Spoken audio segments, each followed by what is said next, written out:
Good morning students. Siddhi Hindi Vidyalaya के इस online classes में आपका हार्दिक स्वागत है। अब बच्चों यहाँ पे हमारा आगे वाला जो काव्य चंद्रग्रहण से लौटती बेर, ये काव्य हमारा इस साल सिलेबस में नहीं है। मेघ आए बड़े बन ठनके, मेघ आए, ये काव्य का शीर्षक जो है ये काव्य हमारे इस साल के सिलेबस में है। तो यहाँ पे सबसे पहले हम साहित्यकार का परिचय प्राप्त कर लेते हैं। आपके किताब में जो चित्र दिया गया है वो सर्वेश्वर दयाल सक्सेना का है। किसका है? सर्वेश्वर दयाल सक्सेना का। अब यहाँ पे सबसे पहले साहित्यकार का परिचय प्राप्त कर लेते हैं। सर्वेश्वर दयाल सक्सेना का जन्म उत्तर प्रदेश के बस्ती जिले में सन 1927 में हुआ। उन्होंने इलाहाबाद विश्वविद्यालय से उच्च शिक्षा ग्रहण की, मतलब उन्होंने इलाहाबाद विश्वविद्यालय से यहाँ पे आगे की बड़ी ऊंची उच्च शिक्षा उन्होंने प्राप्त की। ग्रहण करना यानी प्राप्त करना। आरंभ में यानी शुरुआत में उन्होंने आजीविका हेतु काफ़ी संघर्ष करना पड़ा, मतलब उनको आजीविका यानी नौकरी के लिए काफ़ी उनको मेहनत करनी पड़ी। बाद में दिनमान के उप संपादक एवं चर्चित बाल पत्रिका पराग के संपादक बने। दिनमान, ये बच्चों बार बार ये नाम आया है, ठीक है। तो ये पराग नामक ये पत्रिका, जैसे मैंने आगे भी आपको बताया, जो न्यूज़पेपर होता है वो न्यूज़पेपर में हफ्ते की एक पूर्ति या पत्रिका होती है। अब यहाँ पे उनका आकस्मिक निर्धन, ये साल जो दी गई है, आकस्मिक निर्धन मतलब यहाँ पे किसी घटना की वजह से उनका, यहाँ पे उम्र उनकी ऐसी नहीं थी कि उनकी मृत्यु हो, लेकिन यहाँ पे किसी घटना की वजह से कोई वारदात ऐसी हुई होगी जिसकी वजह से यहाँ पे उनकी मृत्यु हुई।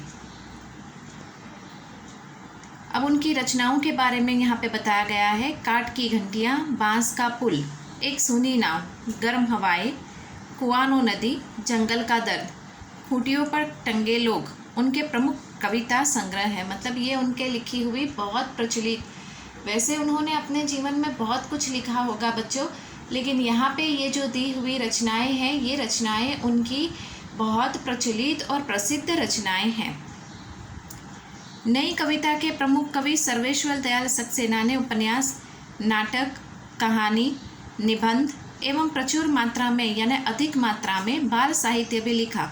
मतलब यहाँ पर उन्होंने उपन्यास लिखा, मतलब शुरुआत से लेकर अंत तक किसी व्यक्ति के जीवन के ऊपर लिखा जाता है उसको उपन्यास कहते हैं। नाटक हमें पता है, पात्र का नाम और उसके संवाद बाजू में दिए होते। कहानी, प्रेमचंद की कहानियाँ कैसी होती है ऐसी कहानी। निबंध हमें पता है किस तरह से लिखे जाते हैं। तो ये उन्होंने ज़्यादातर साहित्य, वो बाल साहित्य ज़्यादा लिखते थे। बाल साहित्य यानी बच्चों को अधिक पसंद आए ऐसे साहित्य।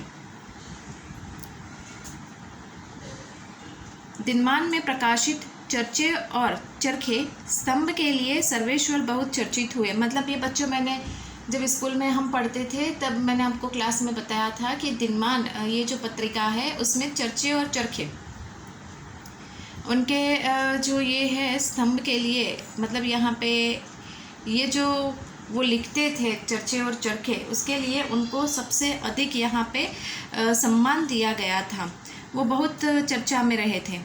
उन्हें साहित्य अकादमी पुरस्कार से सम्मानित किया गया। मतलब उनको सबसे बड़ा साहित्य, मतलब ये जो लिखते हैं ना वो साहित्य के क्षेत्र में भी, जैसे कि खेलकूद के क्षेत्र में हो या फिर कोई दूसरे क्षेत्र में हो, फिर देश का नाम रोशन करे, ऐसी कोई बहुत सारी ऐसी अलग अलग क्षेत्र होते हैं, उसमें अगर हमने कोई यहाँ पे नाम कमाया है तो यहाँ पे हमें सरकार की ओर से बहुत बड़े, अर्थात उस क्षेत्र की ओर से हमें बहुत बड़े बड़े सम्मान मिलते हैं।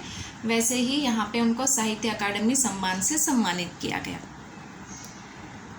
सर्वेश्वर के काव्य में ग्रामीण संवेदना के साथ शहरी मध्यम वर्गीय जीवन बोध भी व्यक्त हुआ है। यह बोध उनके कथ्य में ही नहीं, भाषा में भी दिखाई देता है।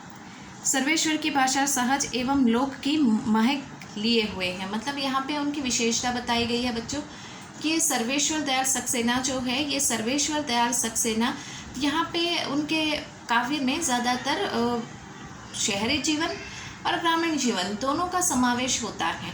क्यों? क्योंकि शहरी जीवन के लोग थोड़े अलग प्रकार से उनका उठना बैठना बोलना सोच होती है, और ग्रामीण जीवन की सोच थोड़ी अलग प्रकार की, उनका उठना बैठना ये सब अलग होता है। तो इस प्रकार से यहाँ पे उनके काव्य में ये दोनों प्रकार की तत्व देखने को मिलते हैं। इसके साथ साथ उनके जो लिखने की जो शैली है उसमें भी यहाँ पे सीधी सरल भाषा का प्रयोग वो करते हैं, मोहक यहाँ पे भाषा का प्रयोग करते हैं। अब काव्य का भावार्थ समझ लेते हैं। संकलित कविता में कवि ने मेघों के आने की तुलना सज धज कर आए